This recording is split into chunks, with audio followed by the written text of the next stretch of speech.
La belleza como terquedad. Audio número 2. 3.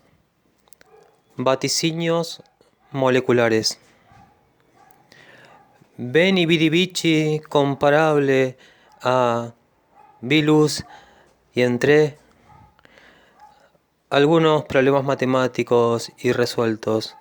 Por ejemplo, en una mesa con dos sillas hay en una de ellas un mate lavado que fue dejado por alguien.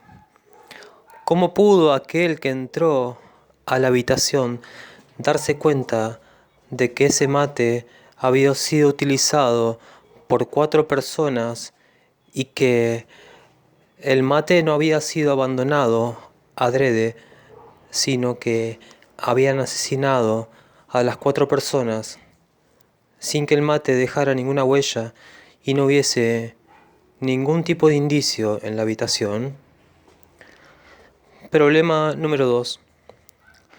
Hay una puerta abierta, mientras que dentro de la casa hay otras 3 puertas que permanecen cerradas con llave. ¿Cómo pudo el ladrón entrar por la puerta cerrada con llave y huir, dejando la puerta abierta como una pista falsa? Y en consecuencia, ¿cómo pudieron los detectives culpar a un inocente? Problema número 3. Una planta que tarda en crecer 6 meses, sin embargo, es plantada por un anciano de 96 años y da frutos en 2 meses. Simplemente eran ejemplos de la terquedad, la forma en que la belleza aparece como terquedad. La succión del universo nos perturba. Es una aspiración constante. La aspiración, la ambición, el querer atraer hacia sí a lo otro, querer atraer hacia lo que no corresponde, todo lo que nos perturba, todo lo que ha sido subsanado alguna vez y ha sido enviado a un depósito solitario, allí en un container, a punto de ser exportado, allí donde servirá como creación, pues la creación siempre es enviar containers con cosas que no se conocen a lugares donde serán aprovechadas y serán bien pagas, divisas necesarias para el diario acontecer, para que los alvéolos pulmonares puedan encenderse una vez más y persistir, insistir en esa precavida inocencia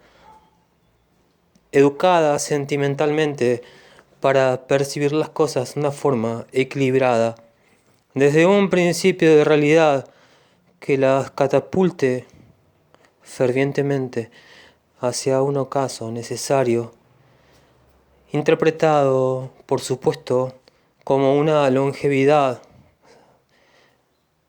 sin nombre, una longevidad que nunca podrá ser suficientemente agradecida. Oh Dios, cuánto agradezco haber vivido tantos años, haber podido pasar por tantas cosas. Yo ahora entiendo lo que es la eternidad. La eternidad es dejar a mis vástagos lo que a mí me perteneció. El hombre es eterno, ahora lo siento. Siento la felicidad. Qué decepción. Decepción de la insolación permanente con estas ideas que me vienen y se posan en mi nuca, me subyugan, me aprietan, me tienen atrapado como un loco en una prisión cuyas hojas se secan mientras vienen los médicos y lo quieren hacer tomar pastillas a toda costa, sin saber lo que les espera. Sin saber qué pretenden, la música se corta, la música deja de sonar, y cuando deja de sonar la música, todo el ritmo se desvanece, la cadencia necesaria para el relato desaparece, y al desaparecer no hay nada que hacer. Al desaparecer la música, todo se contrae. Es un Big Crunch. Ya no, el infinito se nos ha negado. El infinito se niega, pero a la vez se renueva con nuevas fuerzas persistentes. Insistir, por favor insistamos. Insistamos en que estos containers deben ser exportados de una vez, por favor. No es mi estilo, no. Seguir la huella no es mi estilo. Andar los caminos no es mi estilo. No aceitar ninguna rueda para nada. Las ruedas han sido siempre cuadradas. Han sido la cuadratura del círculo descubierta por antecesores de los pecadores, antecesores de los dioses también.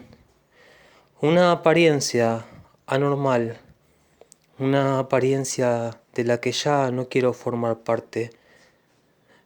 El círculo como una ilusión gestáltica que también al abrir los ojos, lagañosos, llenos de leña, llenos de un trabajo por hacer, la leña está verde, hay que aprender a domarla, no debemos encender la leña verde, debemos dejar que primero prenda la otra, ya seca.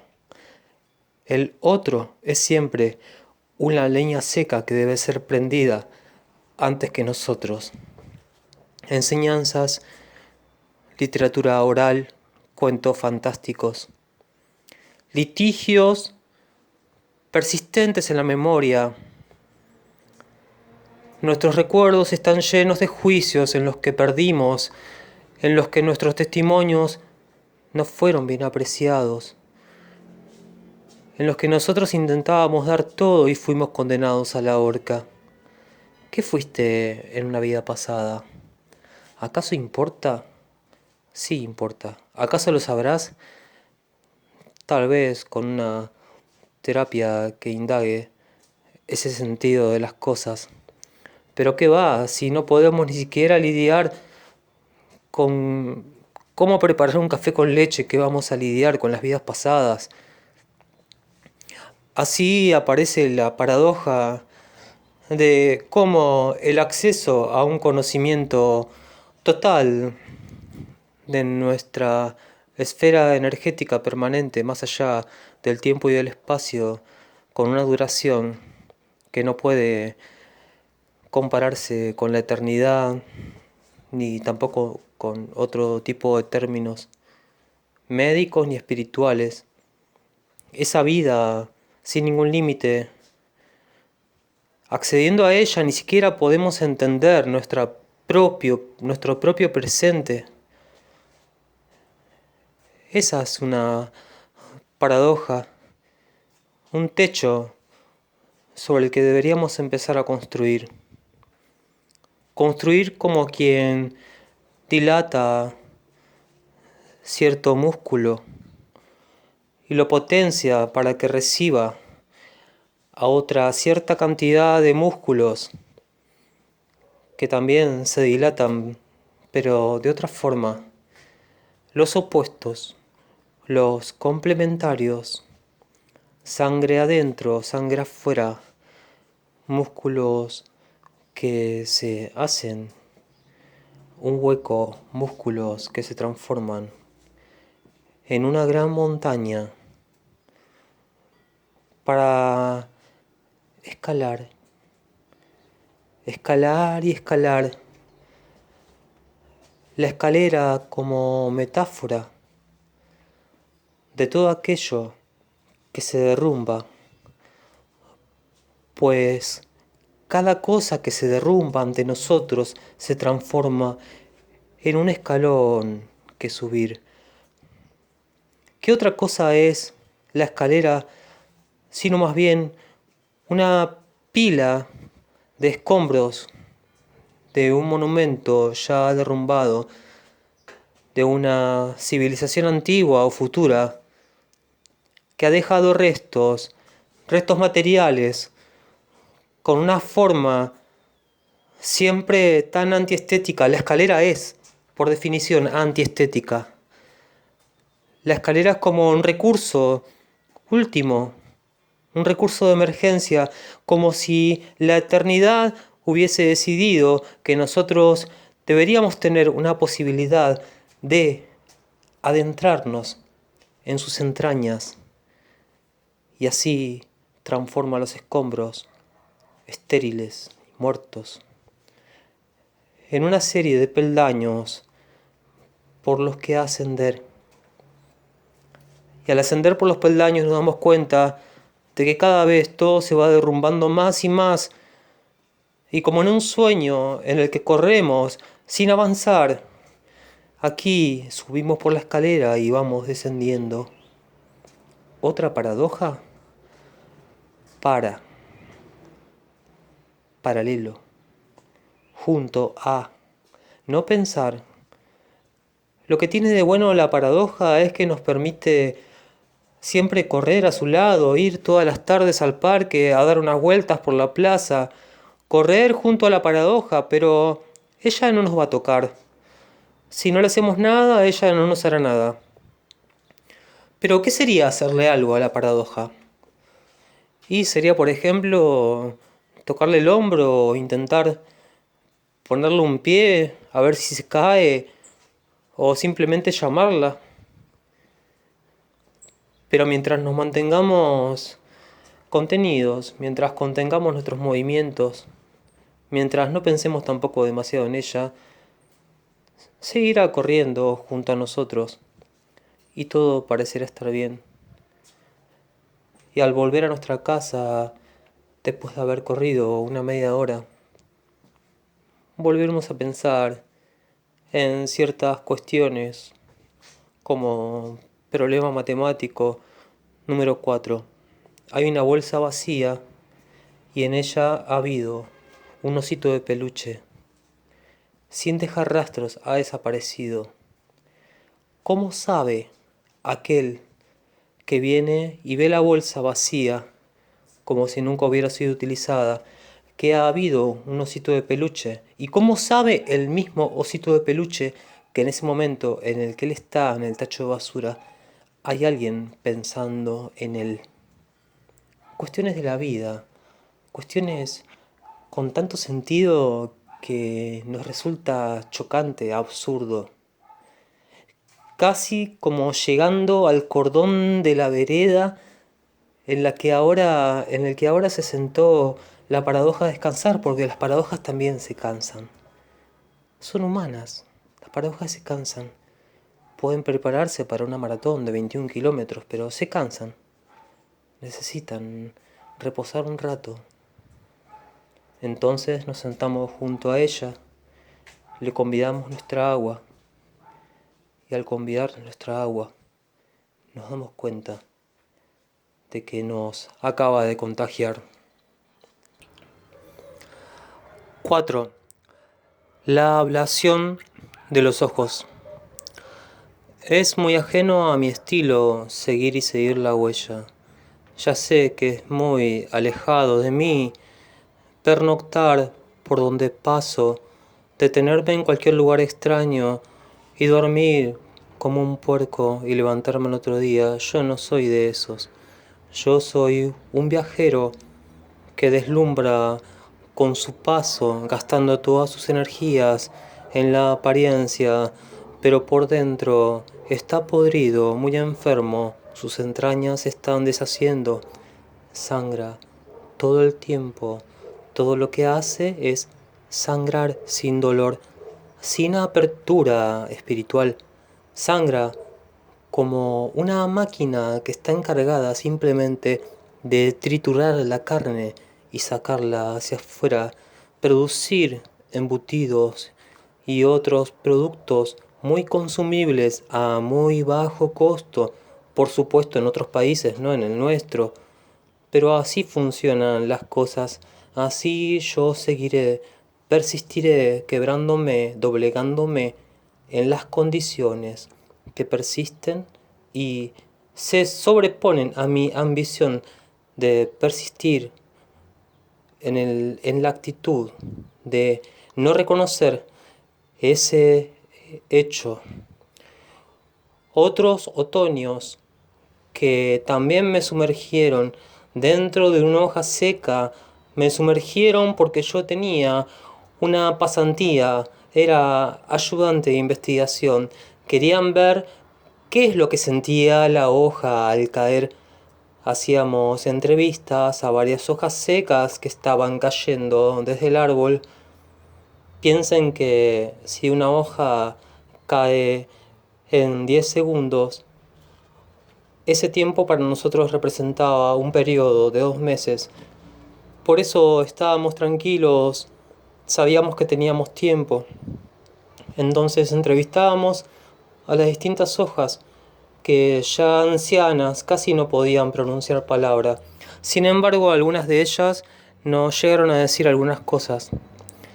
Pregunta número 1 era: ¿qué siente usted en este momento al estar cayendo a lo que se supone es el vacío, pero que sin embargo representa el suelo primal de todo, en la que usted ha de renacer nuevamente en la forma que era y tal vez se convierta en algo superior? Las primeras 10 hojas a las que entrevistamos a esa pregunta no respondieron. En total eran 40 entrevistados. Las segundas 10 respondieron sí, bien. Evidentemente estaban ya perdidas en esa locura de la vejez, en ese deterioro inevitable. Las otras 20 se quedaron calladas, pero empezaron a hacer unos gestos como si sintieran retorcijones en el estómago y simplemente cerraron los ojos y pidieron que nos vayamos. Esas entrevistas luego fueron realizadas, luego fueron transmitidas a un estudio con estadísticas. Y esos cuadros gráficos fueron publicados. Las conclusiones eran bastante mediocres. Las entrevistas también habían sido bastante mediocres. No viene al caso ni siquiera decir cuáles eran las otras preguntas porque nadie respondió nada. Todas se limitaban a decir sí, bien, estoy bien. Como cualquier pregunta, por supuesto, nunca suscita la respuesta que uno espera. Nos preguntamos si lo que habíamos hecho era verdaderamente productivo. Las hojas hacían simplemente gestos de desagrado o se sentían descompuestas. Preferían no hablar con nosotros en general. Pero llegó el día del Congreso. En el día del Congreso, que también era un día de otoño, presentamos la ponencia, presentamos las conclusiones. Las conclusiones podrían resumirse de la siguiente forma. Las hojas ignoran las condiciones en las que viven y también ignoran su futuro. O si no lo ignoran, al menos ese hecho de caer y saber que pasarán a otro estado les genera una tal confusión y una tal incomodidad, angustia, que prefieren callar. Y al callar lo que significan es su desconocimiento, pero también indiferencia al destino. Y por último, la prevaleciente indiferencia de las hojas secas a su propio destino indica la total incongruencia con las teorías que sostenían una radical circularidad y una total cerrazón del sistema de la naturaleza sobre sí mismo, sobre el renacimiento, sobre la renovación primaveral. Podemos decir entonces que hasta las hojas están sometidas a esta voluntad de la naturaleza.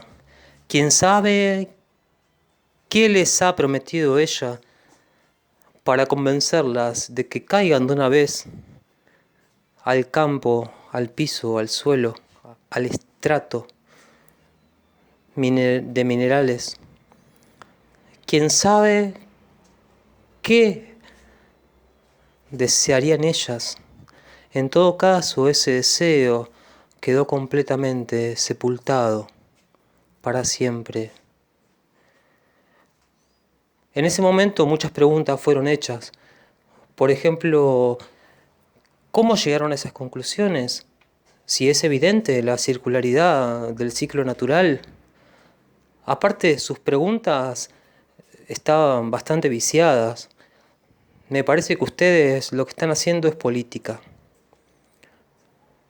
Yo respondí, no, esto no es política. Las preguntas las hicimos pensando desde el marco teórico. Debemos cuestionarnos las cosas naturales que se suponen que pertenecen al ciclo natural. Otra pregunta fue, ¿y pero por qué las hojas se descomponían, vomitaban cuando ustedes les hacían las preguntas? Eso no se entiende. Me parece que ustedes no tuvieron en cuenta el marco en el que se debe llevar una buena entrevista a cabo. Entonces, uno de mis compañeros respondió que en todo caso deberíamos volver a repetir el estudio para que él mismo pudiera comprobar que las condiciones eran las óptimas y que esa respuesta fue algo inesperado. Desde lo inesperado podemos llegar siempre a un descubrimiento de algo nuevo. Nuestra conclusión, si bien había sido que la circularidad de la naturaleza respondía más bien a una voluntad de la naturaleza misma que inducía a las hojas a llevar a cabo comportamientos de los que después se arrepentirían. Más allá de que nuestras conclusiones fueron esas, ahora pretendemos ir más adelante, ir un paso más adelante. No sabemos bien lo que vamos a hacer, pero lo que sí tenemos claro es que ni siquiera deberíamos intentar volver a hacer este tipo de estudios porque darían los mismos resultados. Deberíamos intentar con otras técnicas. Técnicas que no respondan a la tortura, porque las preguntas siempre son torturadoras. Y la ciencia misma está basada en la tortura de las cosas, de los objetos naturales. Pensamos más bien en integrarnos a ciertas comunidades, animales o de insectos.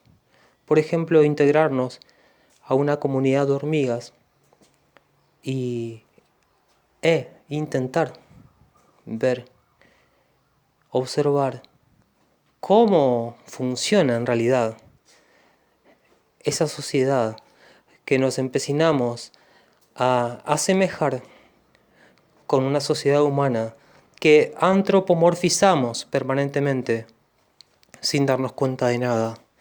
Y allí tal vez encontraríamos la clave de la manera en que aparece el concepto de voluntad de la naturaleza y aparece ante nosotros como algo vital y positivo, y en realidad para toda la vida natural la voluntad es el diablo.